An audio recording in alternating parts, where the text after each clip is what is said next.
En la primera parte de este tiempo, y estamos entrando a este tiempo final de estar con ustedes en Santiago de Chile. Mi esposa dijo algo ayer tan hermoso. Creo que es el sentir que tenemos. Nos enamoramos de Chile la primera vez que venimos. Es hermosa tu tierra. Hablamos vida sobre este hermoso país. Sentimos que estamos unidos en un propósito para la edificación del cuerpo de Cristo. Y con la gracia y la ayuda de Dios continuaremos haciéndolo. Y en el nombre hermoso de Jesús, en el nombre hermoso de Jesús, volveremos muchas veces a Chile. Y tú irás a Miami. ¿Qué pasó? En la comitiva más grande que hemos recibido en nuestros congresos anuales, donde todos los hijos ministeriales se juntan, ha sido la comitiva de Chile. Son antihuracanes, antiterremotos, todo terreno los chilenos. En la primera segmento hablé sobre la importancia del decir de Dios, la etimología de la palabra. ¿Por qué no debemos tomar como poco lo que Dios valora tanto? La palabra dice en el libro de Salmos que ha puesto su palabra por encima de su nombre. Así dice el libro de Salmos. El salmista dice: he puesto mi palabra por encima de mi nombre. Su nombre significa su identidad, su nombre significa su naturaleza. El nombre en la Biblia no es casual. Dios se reveló a la humanidad en 4000 años a través de diferentes nombres. Cada nombre hablaba de una naturaleza de quien Él era. Él es el Dios de los 1000 rostros, el Dios de las 1000 caras. Una vida entera no nos ayudará para poder conocer la grandeza, la inmensidad de nuestro Dios. El escritor bíblico dijo: Él es más profundo que la mar, Él es más ancho que los cielos. Los cielos de los cielos no pueden retenerlo, no pueden contenerlo.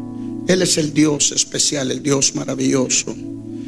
Dios usa en 4000 años figuras, usa nombres, empieza a revelarse a su pueblo en el libro de Génesis como el Dios que dice.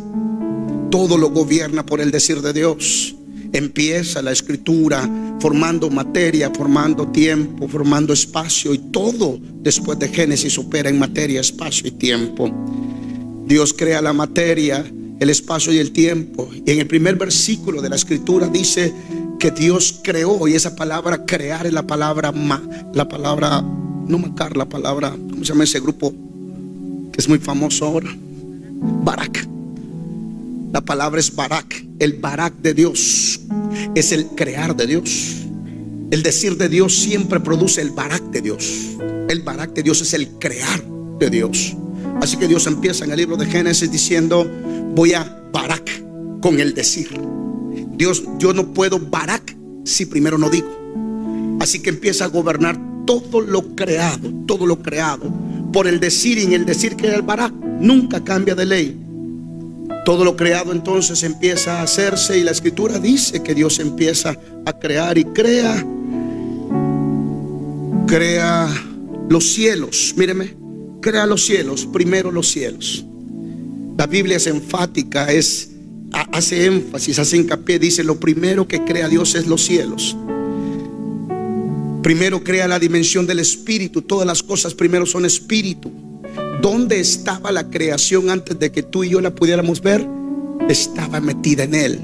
La creación no es algo que sale, que está fuera de Él. Todo lo que Él crea lo saca de adentro de Él. Dios es tan maravilloso que cuando Él quiere hacer algo dice: nada más aquí está. No tienes que buscar afuera de mí. Por eso es que desde el principio se proyecta a Dios como: yo soy tu suplidor, yo soy tu ayuda. En el desierto empieza a cortejar a una nación. Saca a una nación del cautiverio. Mire qué tremendo. No hemos entendido bien ese asunto de Moisés, y la mayoría de veces no entendemos que Dios intencionalmente, dice la Biblia, lleva a José. Mire qué manera de manejar. Dios es el pintor en el universo, tira pinceladas, pone colores, como esos pintores que usted no sabe lo que está pintando y después dice: ay, chanfle, Todo el tiempo estuvo haciendo esto. Sí, sí, sí. Aparentemente los hermanos de José estaban odiándolo. José es un tipo de Cristo. José es el hijo entre todos los hijos que recibe la túnica de colores, la vestidura del favor de Dios. El anciano había encontrado favor en su hijo y lo favorecía. Los hermanos no entendieron ese favor. Los hermanos lo que hicieron fue venderlo. ¿Qué hicieron? Como el hermano de Jesús, que lo que hizo fue venderlo. Judas era su hermano y lo vendió por plata. Los hermanos lo vendieron, quisieron matarlo, pero nadie podía matar al favorito. Así que cuando estaban listos para matarlo, uno de los hermanos dijo: no, ¿cómo vamos a hacer esto? No podemos matarlo, mejor vendámoslo. Porque ¿quién puede matar al favorito? Nadie puede matar al favorito. Pero le dijeron al padre que está muerto. Y por 3 días lo enterraron en una tumba, pero no estaba muerto. Después llegaron a decirle al anciano: no estaba muerto, lo escondieron en un lugar. Pareciera que Dios está pintando cosas sin sentido y las cosas se le están saliendo de la mano. Pero José es vendido. Una tribu de primos, porque todo queda entre familia. Una tribu de primos se lo lleva a Egipto. Y pensaríamos que ahí va José como que nada, hacer nada. Y la Biblia dice que lo llevan a Egipto. Y José entra siendo un esclavo, porque el Dios que gobierna todo por el decir de Dios, míreme, toda su vida va a ser gobernada por el decir de Dios. El decir de Dios va a crear, ¿cuál es la palabra? Barak. El Barak de Dios.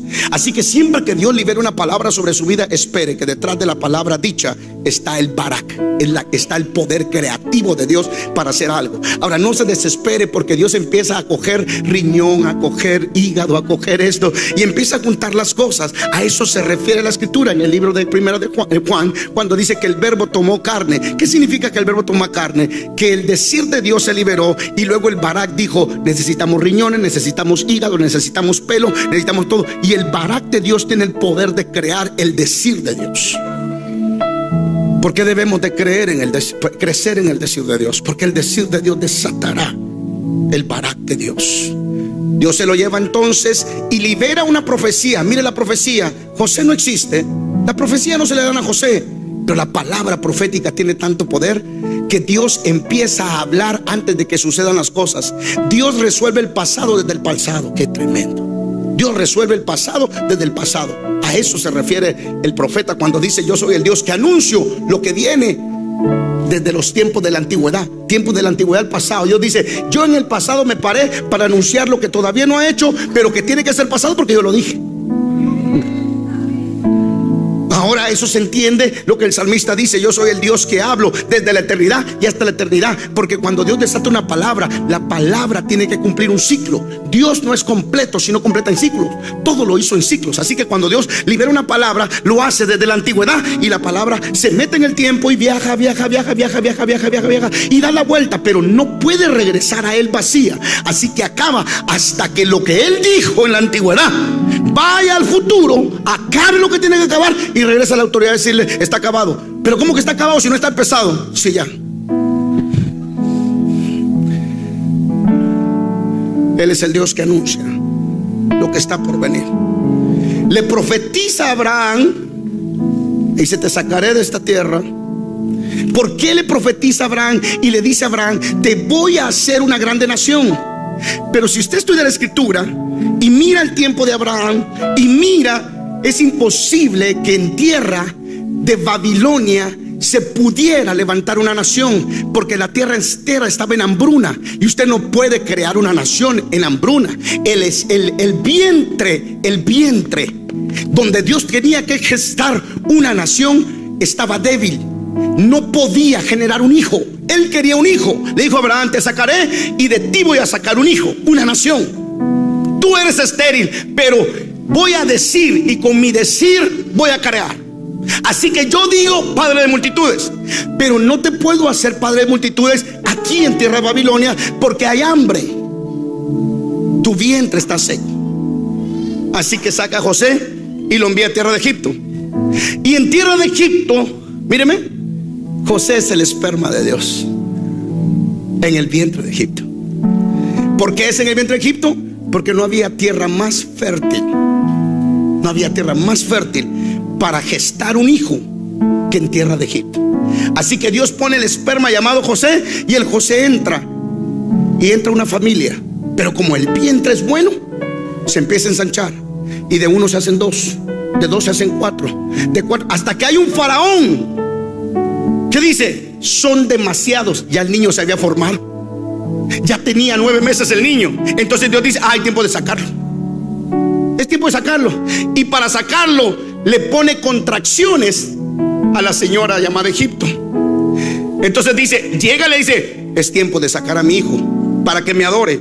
Pero la señora se había adueñado del hijo, porque lo había tenido dentro de ella. Digo, tranquila, no son pruebas, no son pestes, son contracciones. Las 7 plagas no eran 7 plagas, las 10 plagas no eran 10 plagas, eran contracciones. Así que Dios llega por la partera. Dígame quién es la partera. Moisés es la partera. Dios se busca una partera, dice: a ver, Moisés, tienes que sacarme al niño. Ya está formado, ya lo formé. En 400 años lo formé. ¿Qué toma formar una nación? 400 años. Ya está formada Moisés, pero la doña se adueñó de ella y ahora la tiene haciendo trabajos, y yo necesito que me la saques. Y Moisés dice: yo soy la partera. Entonces, bueno, perfecto, ve y sácame al niño. Pero Faraón no quiere soltar al niño y le hace resistencia, y el Señor le dice a Moisés: dile que si no deja ir a mi hijo, yo mataré a su hijo. Y empieza un proceso de partos, y usted ve como las señoras en partos que le da la primera contracción, pero no hay problema, todavía no está lista para soltar al baby. Le dice: ay, vamos al hospital. Y dice: no, todavía no. Ahí viene la primera plaga,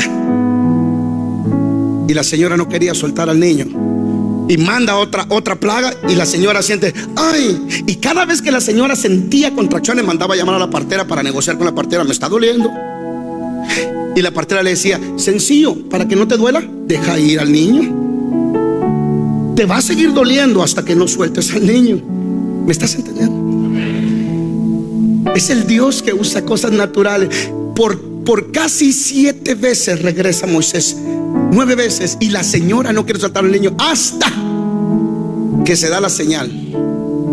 Y el Señor le dice a Moisés: ya el niño va a salir, ya probé todas las contracciones, ahora viene la señal de la sangre. Y es cuando la mujer ve que está sangrando, entonces dice: uy, ahora sí hay que salir corriendo, porque ya la fuente se rompió. Hay que salir corriendo, porque agua y sangre son señal de que el niño está a punto de salir. Así que llega Faraón y le dice: deja ir a mi pueblo. Él dice: no. Y esa noche la señal de la sangre se manifiesta y sale el hijo. Ahora usted sabe que el hijo estaba amamantado, el hijo estaba acostumbrado, porque el hijo en el vientre de una madre depende del cordón umbilical, y la madre es responsable de alimentar al niño mientras está en el vientre. Así que Egipto fue encargada de alimentar al niño mientras estaba en el vientre, pero luego de que el niño nace, es responsabilidad del padre proveer para que el niño pueda crecer. Así que sacan al pueblo del vientre de Egipto. ¿Te perdí? Solo te estoy tratando de revelar al Dios que está pintando ahí. Todo el mundo dice: ay, Dios mío, qué pena, se lo llevaron, pobrecito, miren cómo lo maltratan. No, ya Dios había dado el dicho. Así que lo sacan, y Dios corta el cordón umbilical y los mete al desierto. Y aunque corta el cordón umbilical, ellos como que quieren seguir en el vientre de Egipto y recuerdan la comida de Egipto, pero Dios empieza a cortejarlos y a decirles: en este lado me van a tener que conocer a mí como el proveedor. Cuando tengan hambre, yo les voy a dar el pan, no Egipto. Cuando tengan sed, yo les voy a dar el agua, no Egipto. Yo les voy a dar la carne cuando ustedes desean. Y Dios empieza a revelar su paternidad en el desierto, cosa que ellos nunca entendieron. Porque cuando Dios libera el decir, y con eso libera el crear, y tú no entiendes, lo que era una bendición ahora se torna en una maldición. Dios entonces, durante todo el Antiguo Testamento, empieza a crear con el decir. Diga: si voy a crear. Vamos, diga: si voy a crear. Primero tengo que decir. Yo no puedo crear sin decir. Ahora entiende que si su decir no está basado en la palabra de Dios, Usted está creando un mundo alrededor de usted porque usted es el resultado de las palabras que usted dice. Las palabras para Dios no son inocentes. Sus palabras van a ser medidas un día. Usted será justificado o condenado por lo que usted dice. Sus palabras entonces enterrarán la pureza o la profundidad del Dios que usted tiene, porque de la abundancia de su corazón inevitablemente hablará su boca. Ahora, cuando Dios suelta esa palabra en el libro de Génesis, entonces dice Dios, a crear. Y en el principio crea Dios los cielos y la tierra. Primero los cielos, tú eras espíritu antes de ser tierra. Luego eras tierra, primero eras espíritu. Voy a crear los cielos y la tierra. Significa que a ti te crearon en la esfera espiritual y luego te formaron en la esfera terrenal. Tú no eres carne. O sea, esto que ve aquí no es lo que yo soy. Lo que yo soy está dentro. Esto de aquí afuera no puede vivir sin lo de adentro, pero lo de adentro sí puede vivir sin lo de afuera. Nosotros cuidamos más lo de afuera y descuidamos lo de adentro, porque no entendemos que la vida no está en esta, la vida está en lo que está dentro. Si lo que está dentro está muerto, no importa cuántos ejercicios hagas afuera, lo de afuera está muerto también, porque la vida se genera por el cielo. Primero voy a crear el cielo. Tú eras espíritu primero, y toda tu vida va a ser gobernada por el poder del Espíritu. Por eso es que mientras más trates de caminar, la Biblia dice en el libro de Romanos que debemos de ser guiados por el Espíritu Santo. ¿Qué significa ser guiados por él? Que debemos primero, dice, caminar con el Espíritu y luego ser guiados por el Espíritu, porque tu desarrollo de vida estará basado en la medida en que tú conectes con tu hombre de adentro, el hombre espiritual, el hombre al cual Dios le habla. Cuando Dios te habla, a ti no le habla al colochito, al pelón, al narizón. Dios no le habla al narizón. Dios le habla al de adentro. El narizón lo va a cuestionar todo, lo va a pelear todo. Dios, el narizón no lo hace porque es mala persona, lo hace porque no puede. Él no puede conectar con Dios porque Dios no le habla a tu carne. Por eso que cuando tú dices, ay, yo siento a Dios, yo siento, no, es bueno, sí y no. Porque está bien, pero el problema es que si no sientes, no hay problema. Dios no le está hablando a tu carne. Dios nunca le habla a tu carne, le habla a tu espíritu. Dios habla de espíritu a espíritu. Por eso el decir de Dios siempre va a tu espíritu, pero será peleado por tu carne. Así que Dios crea el cielo. ¿Qué crea Dios? Vamos, dígame el cielo. El cielo. Y luego crea la tierra. Y dice que la tierra está desordenada y está vacía. Y mire qué cosa tan hermosa. Y dice que las tinieblas, ¿las qué? Cubrían la faz del abismo, cubrían la cara del abismo. Cada vez que usted encuentra la palabra abismo en la escritura, ¿puedo quitarme el saco? Pues hacer. Gracias. Cada vez que usted encuentra en la escritura la palabra abismo, diga profundo. Todo lo que es profundo en la Biblia es Dios. El diablo no es profundo. Insondables son sus caminos, más altos, más profundos. Sus palabras no tienen medida. Todo lo que es profundo en la Biblia es Dios. Vamos a sudar juntos, así que acompáñenme. Y dice Dios que crea los cielos y la tierra. La tierra está desordenada, está vacía. Y Dios dice, y con el decir Dios crea, pero se encuentra que hay tinieblas. Hay oscuridad que está cubriendo. La oscuridad está cubriendo la cara del abismo. La oscuridad está cubriendo la cara del abismo. La oscuridad está cubriendo la cara del abismo. Las tinieblas están cubriendo la cara del abismo. La cara, la faz del abismo, la cara. No se podía ver lo profundo de Dios, porque cada vez que hay incredulidad, cada vez que hay ignorancia, no se puede ver lo profundo de Dios. La cara de lo profundo de Dios estaba oculta, estaba escondida. No se podía ver. Y Dios habla. Mírame, cómo se quita la oscuridad, cómo se quita lo que no ves, lo que no entiendes. Cómo se quita descubriendo la cara de lo profundo. Dios no te va a revelar lo profundo a menos que no quites la ignorancia. O sea, lo que no sé no me mata, lo que no sabes te va a asesinar, te va a matar, te va a acabar a ti. Por eso es que la palabra dicha lo que va a hacer es a quitarte el rostro para que puedas ver la profundidad de Dios y ver qué lindo. Bueno, cogí mal ejemplo otra vez. hace una broma. No, es verdad. Descubrió con el decir, porque Dios no podía empezar a ordenar hasta que no se vaya a las tinieblas. ¿Puede usted ordenar su casa si la luz está apagada? ¿Puede usted en una noche oscura decir, voy a limpiar mi casa, voy a ordenar mi casa? Significa que no puede haber orden hasta que no haya luz.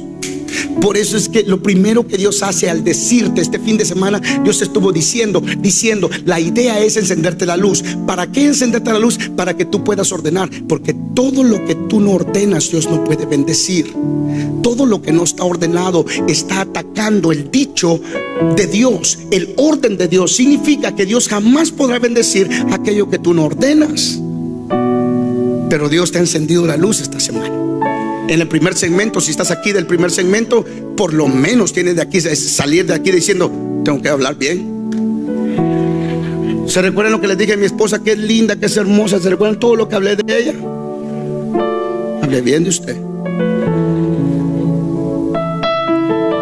La primera parte escuchamos entonces del decir y cómo Dios ordena y organiza por el decir. Cuando descubre la cara de la profundidad, uno ve ese proceso en el profeta Ezequiel.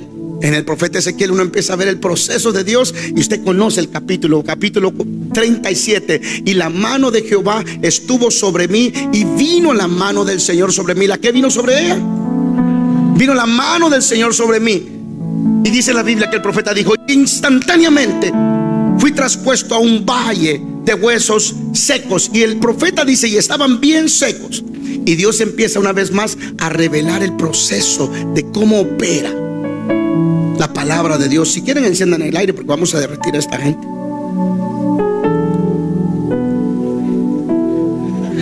Yo espero que usted tenga salvación, porque en el infierno usted no va a dar. Mire, amado, si no la tiene hoy, tiene que aceptar, porque si esto no lo aguanta.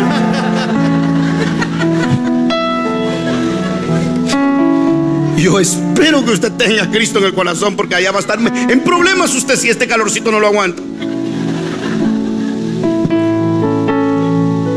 Volvamos. Ezequiel capítulo 37. La mano del Señor vino sobre Ezequiel e inmediatamente fue traspuesto. ¿Puedo ponerle mi mano? La mano del Señor vino sobre Ezequiel y automáticamente fue traspuesto, y fue traspuesto a un valle de huesos secos, muy secos, dice la escritura. Y luego dice que estaba vacío ese valle. Y dice Dios, Ezequiel, ¿podrán vivir estos huesos? Y entra el decir de Dios con el pensar de Ezequiel. Mira otra vez, Dios no puede Dios no puede crear hasta que el decir de Dios se suelte y el hombre no esté de acuerdo con el decir de Dios. Por eso es que aquella mujer se repetía a sí mismo, si tan solo tocara el borde de su manto, porque tuvo que ponerse de acuerdo con el decir de Dios. La palabra confesión es ponerte de acuerdo con lo que Dios ha dicho, con fe, confesión, con fe. Tus confesiones determinan con quién estás de acuerdo. Confesión, confesión. Si tu confesión es negativa, ¿con quién estás de acuerdo? No tengo, no puedo, estoy enfermo. Tu confesión te pone de acuerdo con la pobreza, la escasez, la limitación. Pero si tu confesión es abundancia, prosperidad, estás poniéndote de acuerdo. Entonces Dios habla con Ezequiel. Ahí voy otra vez. Dios habla con Ezequiel. La mano del Señor está sobre Ezequiel. Y le pregunta a Dios, porque Dios siempre te va a preguntar: Ezequiel, ¿pueden vivir estos huesos? Y el Ezequiel se queda, están secos y muy secos. Pero dice: Señor, si tú lo dices, si el decir es tuyo, yo lo veo muy mal a la situación, pero si el decir es tuyo, yo me voy a poner de acuerdo con lo que tú dices y voy a confesar lo que tú dices. Si tú dices que pueden, entonces, Señor, yo no voy a meter mi mente en este asunto. Tú no me estás llamando a pensar, tú me estás llamando a decir. La mayoría de veces cuando Dios quiere sacarte de un problema, no te está llamando a pensar, sino a decir. No, nadie me cree aquí. No te está llamando a pensar, sino a decir. No metas la mente cuando Dios está hablando. Tu éxito no está en pensar. Tú pierdes la tarea cuando piensas, pero ganas cuando crees. La palabra entonces no se piensa, se cree. ¿Qué es un profeta? ¿Por qué el poder de la palabra profética tiene tanto poder? Porque un profeta es la boca de Dios en la tierra, pero el pensamiento de Dios también en la tierra. Un profeta habla lo que Dios está pensando, no lo que él está pensando. Por eso uno mira profecías en la escritura que son difíciles de creer. ¿Que vivirán estos huesos? Y el profeta responde: Señor, tú lo sabes todo, tú sabes si vivirán. Y entra el ciclo del cual estábamos hablando esta mañana. Si Él lo dice, si su palabra es soltada, si el decir de Dios es activado en mi vida, entonces nada más tengo que esperar que el decir de Dios empiece a crear cosas. Y usted ve la escena de Ezequiel, muy sabia el profeta. Claro, el profeta lo estamos viendo en el capítulo 37. Han pasado 36 versículos, 36 capítulos. Si usted lo ve, Dios ha venido lidiando con él. Ya él está en el 37, pero usted lo ve en el primero.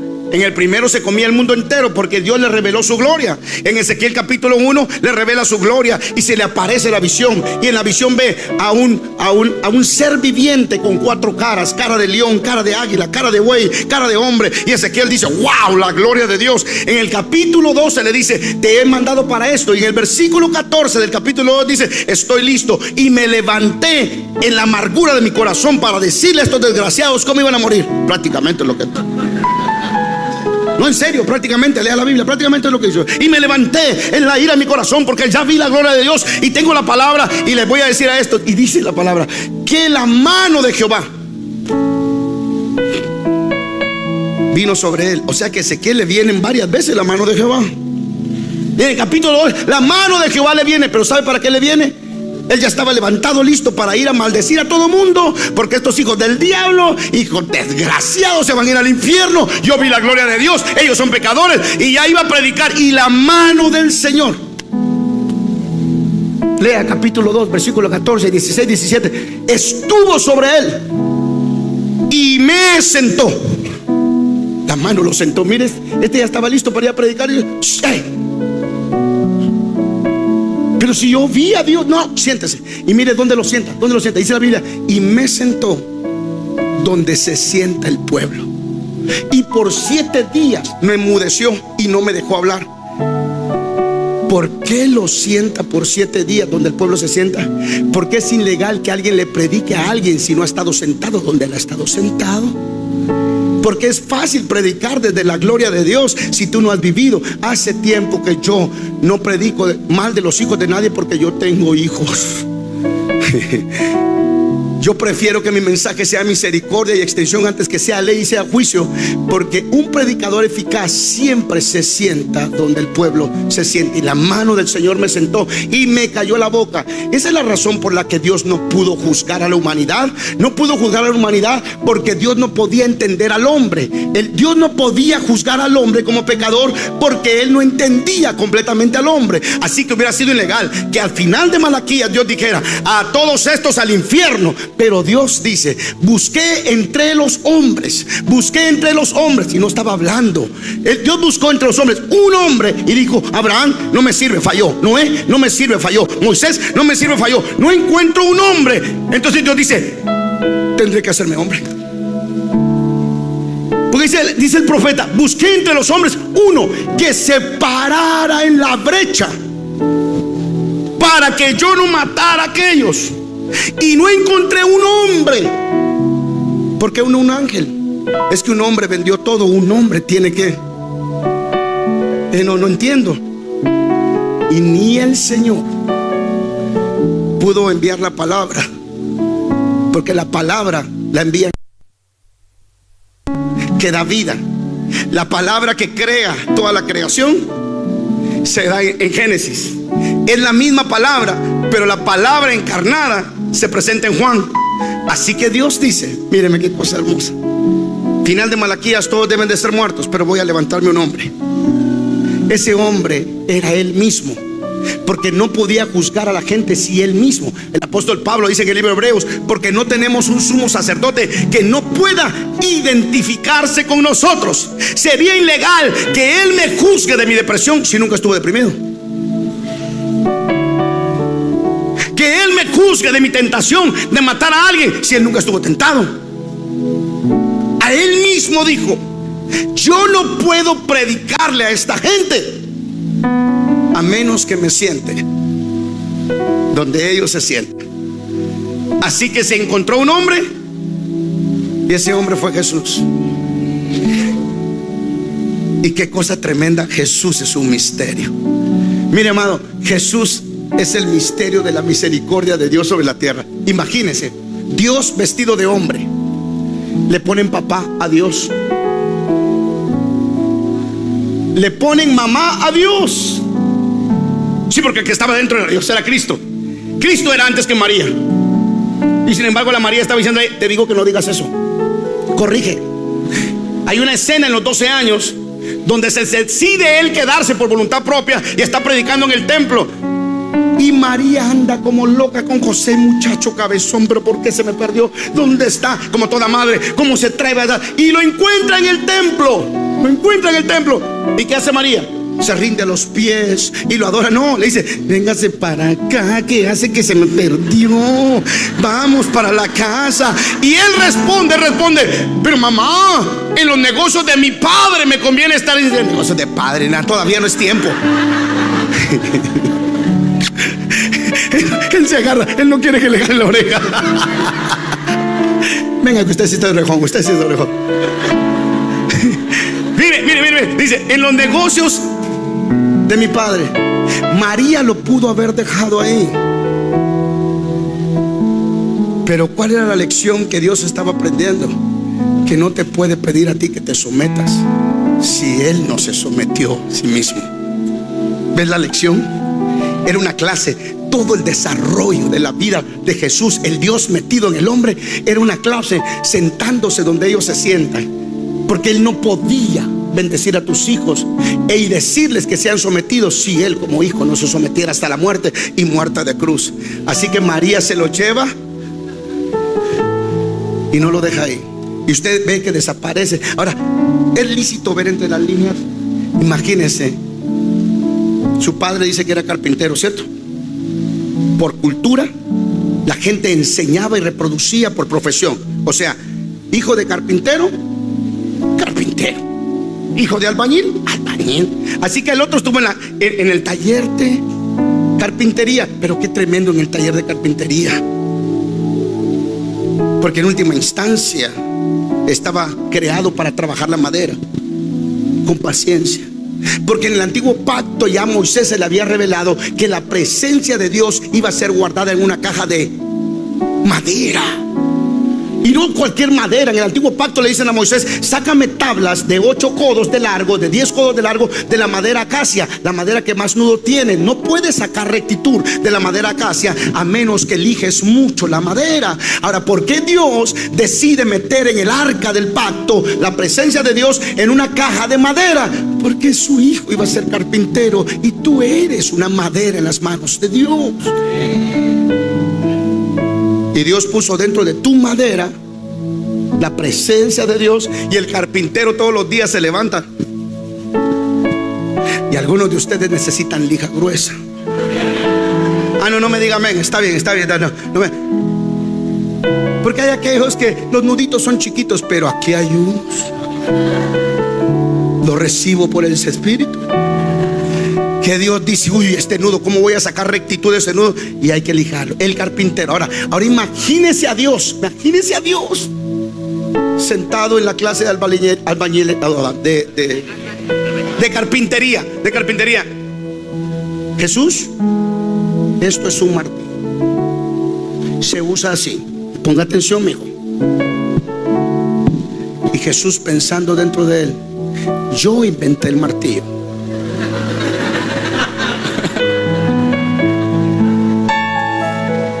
Y yo te hice a ti. Y la habilidad que tienes en usar bien el martillo te la di yo. Jesús es el día en que Dios volvió a la escuela de su propia creación.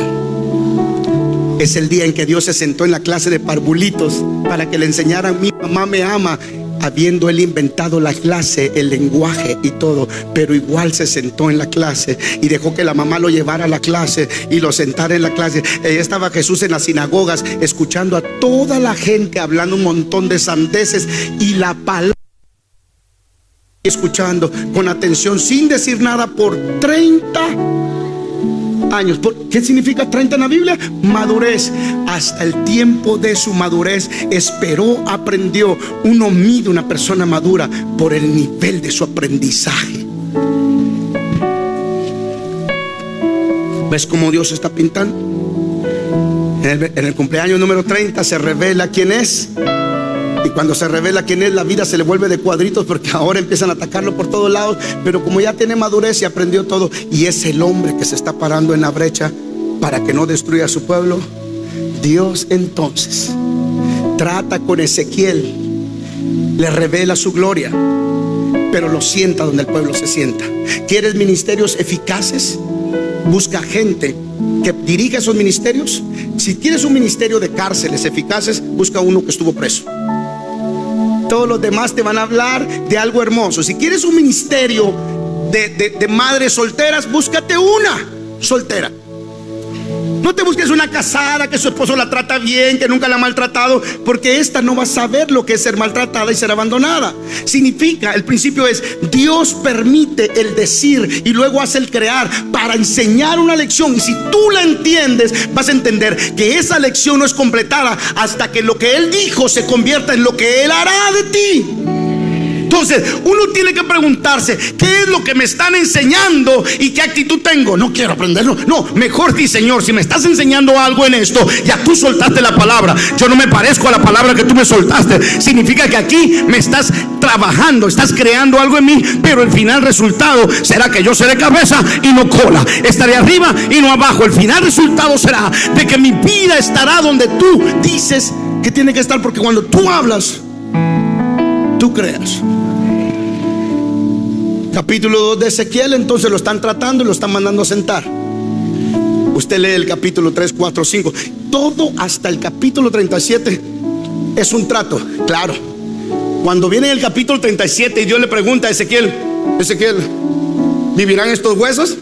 El tipo ya dice: Señor, después de 36 capítulos, lo que tú digas está bien conmigo, si tú lo dices. Claro, Señor. Si empecé yo pensando que me la sabía, estamos en el 37 y Ezequiel empieza a jugar la papa caliente porque ya no quiere responsabilidad. Él trató de hacer las cosas en su carne, él trató de hacer las cosas en pensamiento, y luego entendió que lo que gobierna en la tierra es el decir de Dios. Es el decir de Dios que activa el crear de Dios, y se rindió. Así que ahora está jugando papa caliente. ¿Ha jugado esta papa caliente? ¿No conoce lo que es papa caliente? En Chile no se juega papa caliente.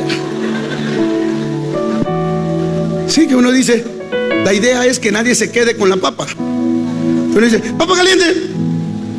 Ajá, papa caliente, papa caliente, papa caliente, papa caliente. Y siempre hay uno que está, siempre hay uno que está. Entonces se quemó, ese perdió. Entonces Dios empieza a jugar papa caliente con Ezequiel, pero ya Ezequiel está tratado, ya está muy trabajado, ya él no tiene opinión. Y eso es lo que el decir de Dios busca en ti. Busca hasta que tú te rindas y digas: Señor, ya no quiero pensar en este asunto, ya ni quiero opinar. Si tú lo dices, Señor, conmigo está bien. Ahora, eso te va a tomar unos cuantos años, pero si lo logras aprender, ya después de todo lo que Dios te pregunte, vas a decir: Señor, aquí está Dios. Mire, Dios pregunta: Ezequiel, ¿vivirán estos huesos? Y Ezequiel dice: Señor, ¿tú sabes que vivirán? Y le tira a él la bola otra vez: Ezequiel, ¿estos huesos podrán vivir? Señor, si tú lo dices, vivirán. Y Ezequiel ha aprendido que él no puede crear el decir de Dios, solo Dios puede crear el decir de Dios, que lo único que él puede hacer es creer. Así que cada vez que Dios le tira, le dice, él se la regresa. Y usted ve Ezequiel 37. Y cuando Ezequiel dice: Señor, si tú dices que vivan, vivirán, los huesos son. Luego le pregunta: Ezequiel, ¿podrán estos huesos tener carne? Y él vuelve otra vez: Ezequiel, ¿podrán tener carne? Ay, pero este ya hubiera perdido. Ezequiel, ¿podrán tener carne? Si tú dices que pueden tener carne, y le sube la carne. Ahora tenemos huesos, tenemos carne, pero no tenemos vida.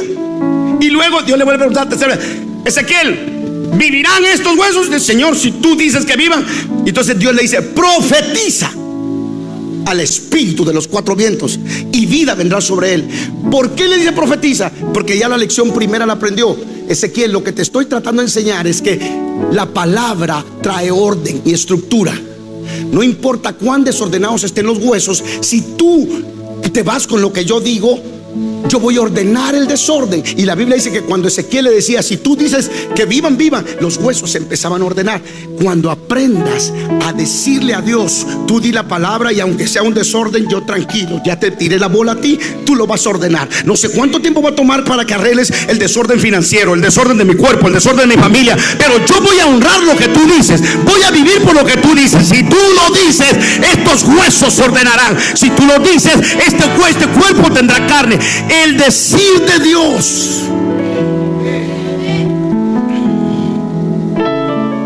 Capítulo 37. ¿Vivirán estos huesos? Señor, tú sabes si vivirán. Mire, Dios tratando. Profetízales. Y dice: y profeticé de acuerdo a lo que Dios me dijo. Y él dijo: ya aprendí, yo no voy a inventar. Y profeticé de acuerdo a lo que él dijo. Y yo me imagino a Ezequiel: huesos ya tienen carne ya tienen músculos, no tienen vida, pero el Señor dice que ahora ustedes vivan y que yo le hable al espíritu de los cuatro vientos. Y él piensa: bueno, me costó hablarle a los huesos porque no sabía que los huesos tienen oídos. Me costó hablarle a los tendones porque no sabía que los tendones tenían oídos. Pero ya aprendí que si Dios dice que le habla a los huesos, es porque los huesos tienen oídos. Y si Dios le dice que le habla a los tendones, es porque los tendones tienen oído. Y la lección que aprendí: todo lo creado por Dios tiene el oído de Dios. Así que cuando Dios me diga, aunque parezca una locura, háblale a la billetera.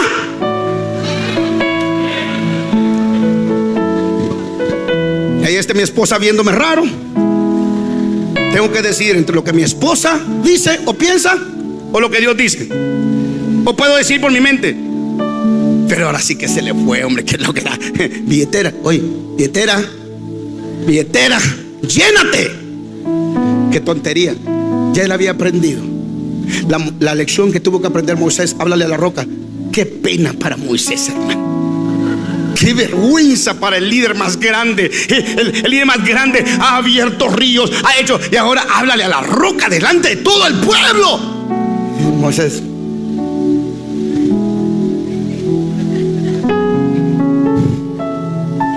roca, que des agua y que nos sigas por 40 años. Y le habló Moisés a la roca, y la roca oyó lo que Moisés dijo. Y no solo oyó, sino que le obedeció. Significa que si le hablo con el decir de Dios a la billetera,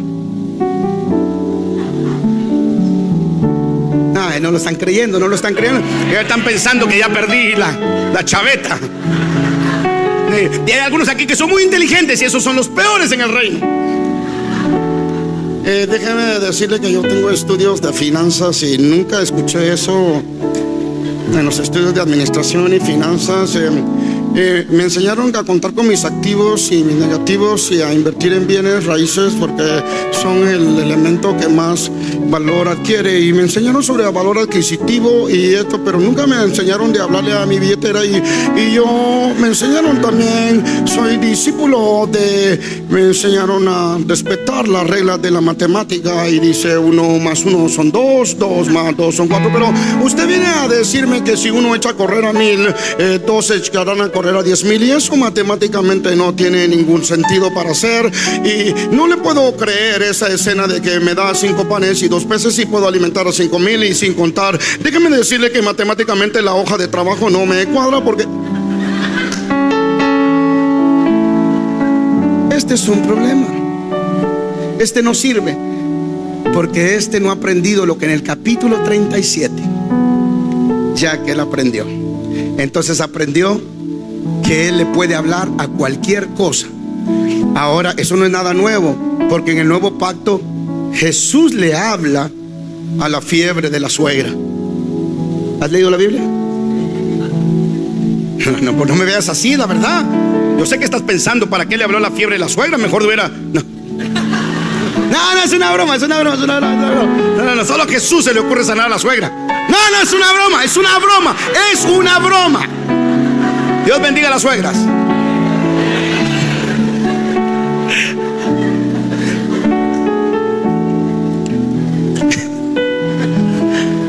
Y la Biblia dice, mira, la Biblia dice que la fiebre significa que la fiebre tiene oídos. Lo que te estoy diciendo es que el decir de Dios va a activar el crear de Dios, y el crear de Dios va a traer la manifestación de lo que Dios dijo siempre. Tú no puedes dividir Génesis capítulo 1 y Dios dijo y fue hecho, y Dios dijo y fue hecho, y Dios dijo y fue la tarde del primer día, y Dios dijo y fue la tarde. No metas nada entre lo que Dios dijo y fue hecho. No pienses, no te metes. Tú no estás invitado a la fiesta, tú estás invitado nada más para actuar como Dios actúa. Si Dios lo dijo, entonces yo lo veo hecho. ¿Cómo lo veo hecho? Lo declaro, llamando las cosas que no son como que si fuesen. Si este matrimonio está mejor que nunca, todavía está peor, pero Dios lo dijo, y si Dios lo dijo, Él lo hace. Yo no me voy a meter en el medio, no voy a meter la mente en el medio. El decir de Dios fue soltado, el hacer de Dios está llegando. Yo atraso el hacer de Dios cuando me meto.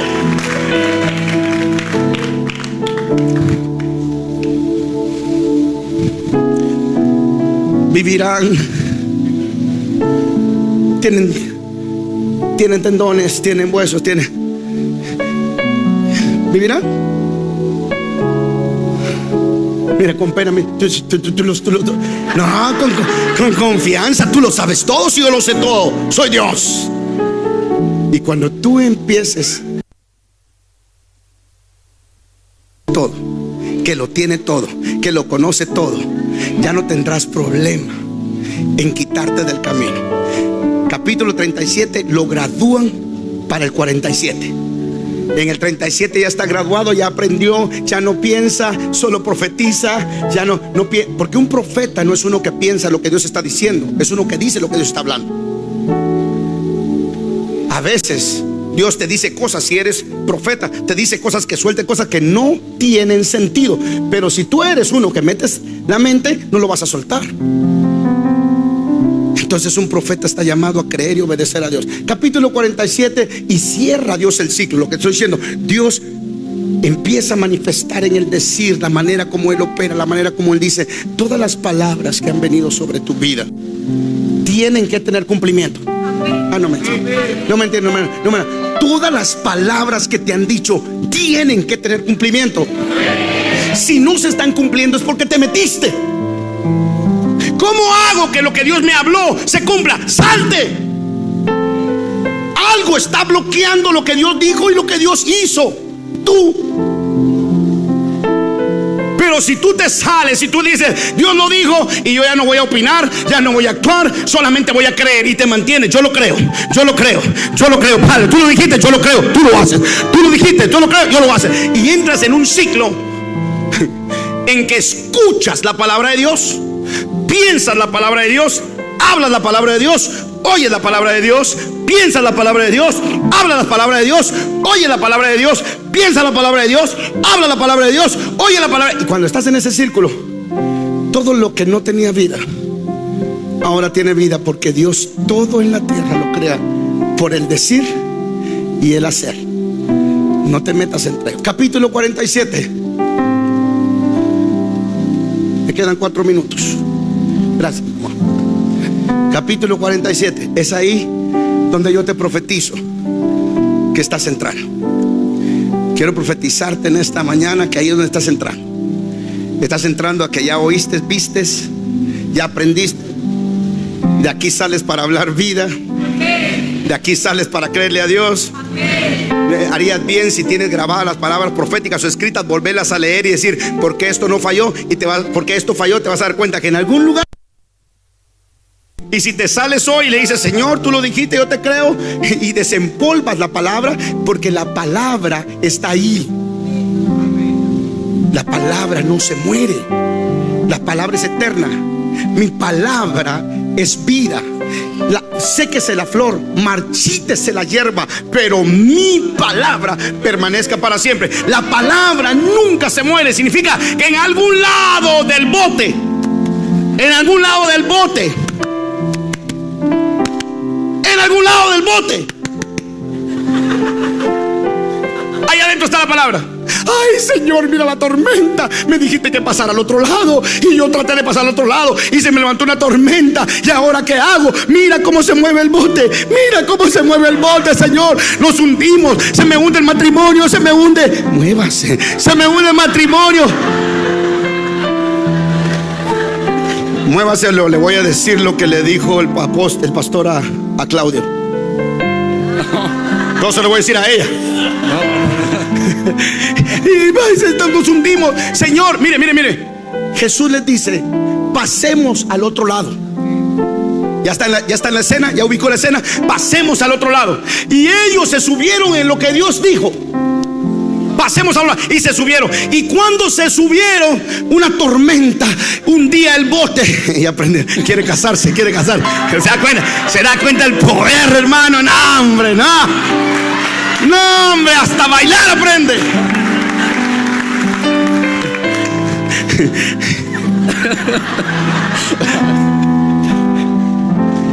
Pasemos al otro lado, porque el decir de Dios, mire, el decir de Dios siempre traerá la confrontación del diablo. Siempre. Dijo Dios, pasemos al otro lado. La tormenta se desató y el bote se hundía. Mire, y la Biblia dice, y el maestro, diga la palabra. Diga la palabra. Diga la palabra, no maestro. Diga, y la palabra estaba en el bote, dormida. ¿Dónde estaba la palabra? ¿Dónde estaba la palabra? Dios les dijo, pasemos al otro lado. Y se metió lo que dijo en el bote con ellos.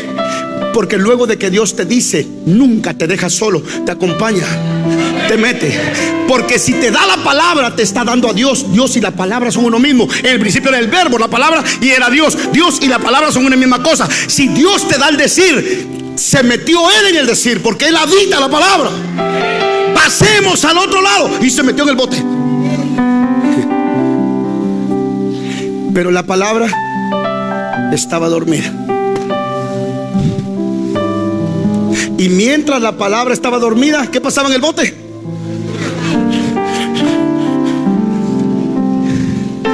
¿Y qué hicieron ellos? Despertaron la palabra. ¿Y qué hizo la palabra? Se paró en la orilla del bote y dijo, tormenta, enmudece, vientos, cesen. E inmediatamente se hizo una bonanza. ¿Quién paró la tormenta? ¿Quién paró los vientos? ¿Quién ordenó todo? ¿Dónde estaba la palabra? Estaba en el bote. ¿Qué hacía la palabra? ¿Qué es lo que hay que hacer con la palabra? Si despierta uno la palabra, para la tormenta. Iban bien.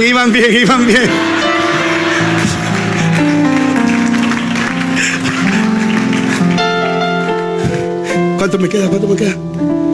3 segundos.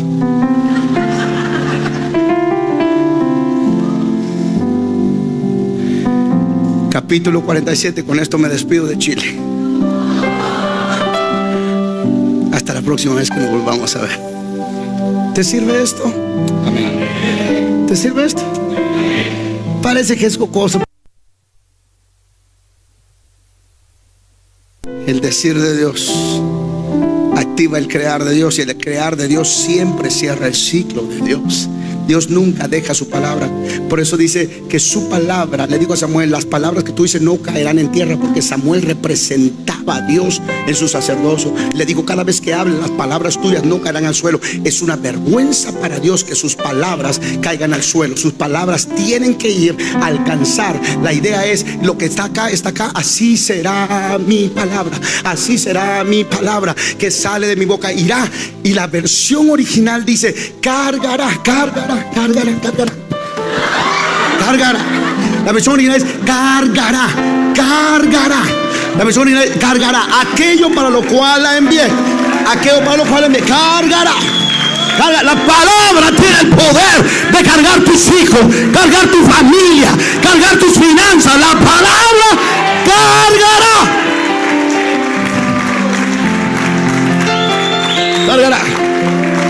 cargará.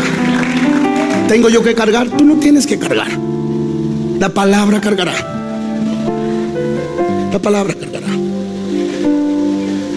Si lo que estás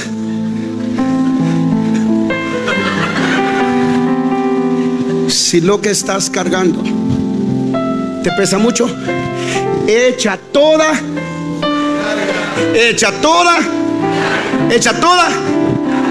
sobre mí, porque mi palabra tiene el poder de cargar lo que tú no puedes cargar. Ezequiel, te voy a llevar al 47. Y me puso.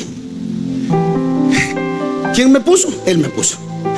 Dios delante de las puertas. Diga, quien posee las puertas posee todo.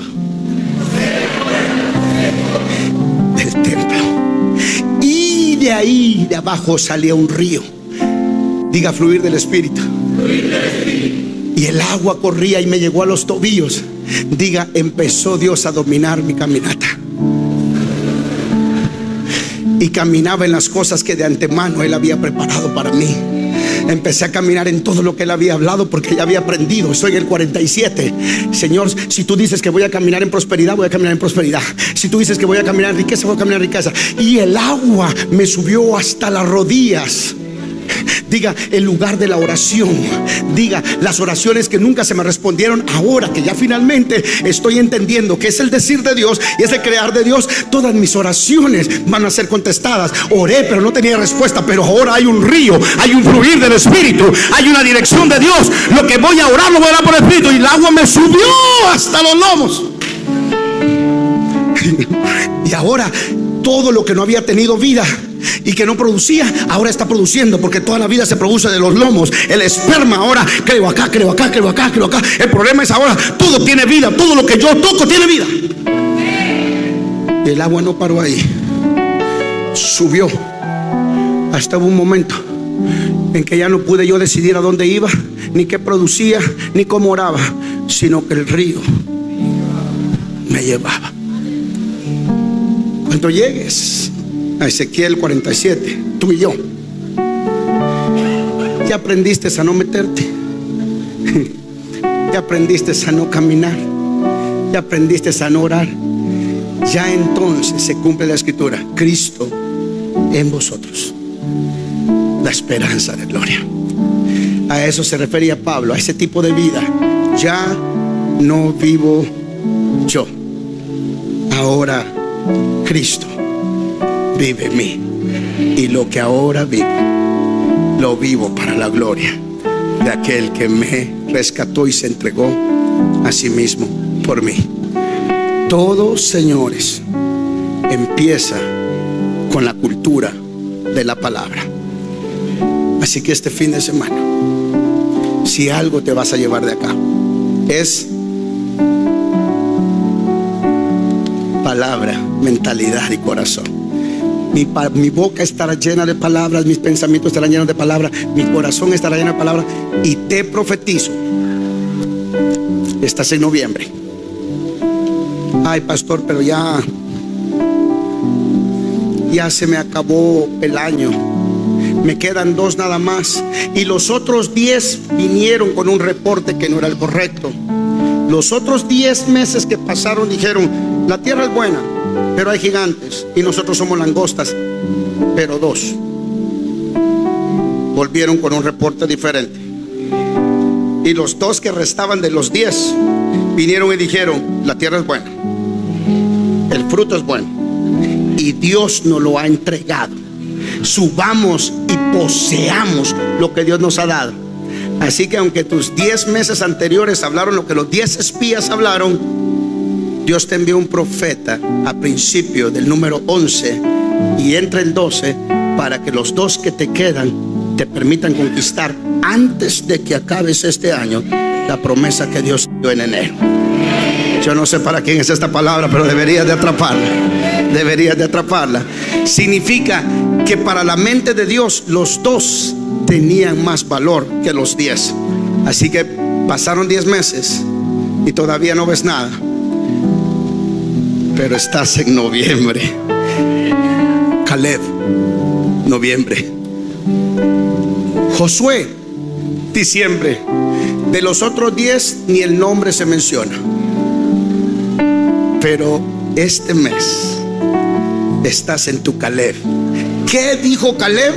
Tal era mi fuerza para la batalla ayer, lo es hoy y lo será mañana. Deme ese monte mío. ¿Qué dijo Josué? Estás conmigo en contra mía, porque si no te voy para arriba. Significa que Josué y Caleb tenían un espíritu diferente, y eso es lo que va a reinar en estos próximos 2 meses, antes de que acabe este año. ¿Alguien lo cree? ¿Alguien lo cree? ¿Alguien lo recibe?